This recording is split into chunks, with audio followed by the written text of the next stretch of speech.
Welcome to Worldwide Bulletin. All right, let's dive right in today. We've got quite a collection of global events to unpack. Yeah, it feels like the world's been spinning extra fast lately. Doesn't it, though?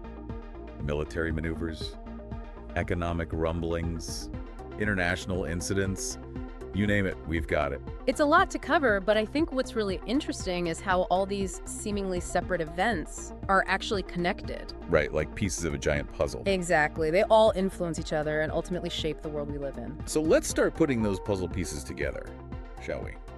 First up, some satellite images that have caught everyone's attention. They reveal a massive military complex being built in China. Yeah, this is a big one. Hard not to raise an eyebrow at that. Huge. Yeah. And it makes you wonder, what's the purpose, right?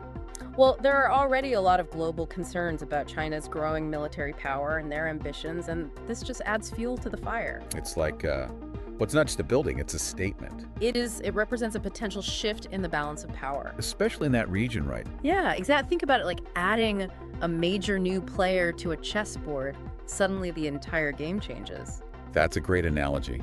Okay, so speaking of power plays, President Trump's executive order slapping sanctions on the International Criminal Court. That's another event making waves. Oh, absolutely. That's a big one. The reason? They're investigating alleged U.S. war crimes in Afghanistan.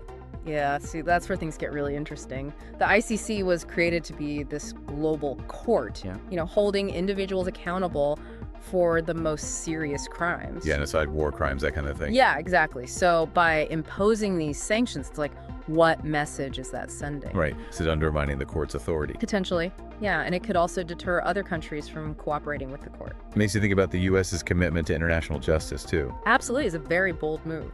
Bold is one word for it. And it seems the U.S. has taken a strong stance in other areas, too.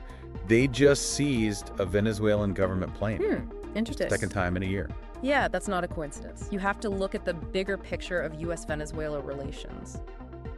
Definitely some tension there. A lot of tension. The U.S. has imposed sanctions on Venezuela and recognized the opposition leader Juan Guaido as the legitimate president.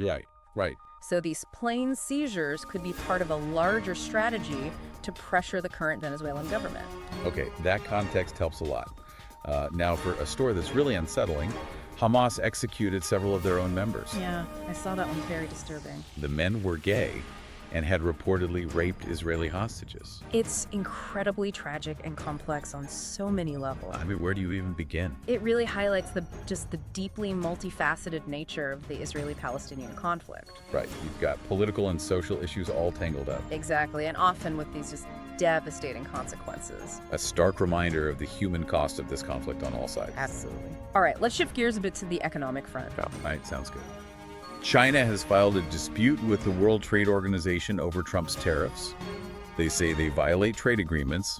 What's the deal with that? Okay, so think of the WTO like a referee for global trade. They set the rules everyone's supposed to follow. Makes sense. And China's basically arguing that the U.S. is breaking those rules with these tariffs. Okay, but what does that mean practically for, everyday people? Well, this dispute process can drag on for years. But if the WTO finds the U.S. in violation, they can authorize sanctions. So this could actually have real consequences. Well, yeah, for businesses, consumers, the whole shebang. So the prices of things we buy could be affected. Potentially, it's a globalized world. What happens in one country ripples out everywhere. Makes you think.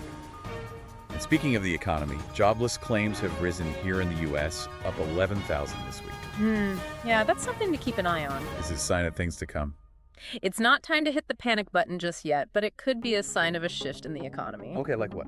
A slowdown in hiring, maybe even potential job losses in certain sectors. We'll need to watch the trends to see what unfolds. Gotcha. All right, let's do a quick rundown of a few other notable events. France has delivered Mirage fighter jets to Ukraine. Right, that's a significant development. Showing support in the face of the ongoing Russian invasion. It's a strong message of defiance against Russia and a boost to Ukraine's air defense capabilities, which are crucial right now. Meanwhile, on the home front, the U.S. Senate confirmed a controversial figure for a key budgetary position. Yeah, that one's been stirring up some debate. Why is this appointment so controversial? Well, this position has a lot of influence over government spending, and the appointee's past statements and policy positions have raised some eyebrows. Like they're seen as too extreme. Some would say that yes, so you can bet this person will be under a lot of scrutiny. Makes sense. Last but not least, a story that's raising ethical alarms. The U.S. government is using Guantanamo Bay cells to hold migrants. Yeah, that's a tough one. Guantanamo has a pretty heavy history, right? A very controversial one associated with human rights violations and indefinite detention. So using those facilities to hold migrants is bound to raise questions. Absolutely. It brings up all those past issues and makes you wonder if these migrants' rights are being protected. It's a lot to think about, that's for sure. It is. It really highlights how interconnected everything is. Seriously, we've covered wars, trade disputes, human rights, economic indicators. It's a lot to process. It is, and that's why it's so important to stay informed, stay curious, and keep asking questions. Couldn't have said it better myself. That's all the time we have for today's deep dive, but make sure you hit that subscribe button and the notification bell so you don't miss our next episode. And until then, keep digging, keep exploring, and most importantly, keep thinking critically about the world around us. Take care.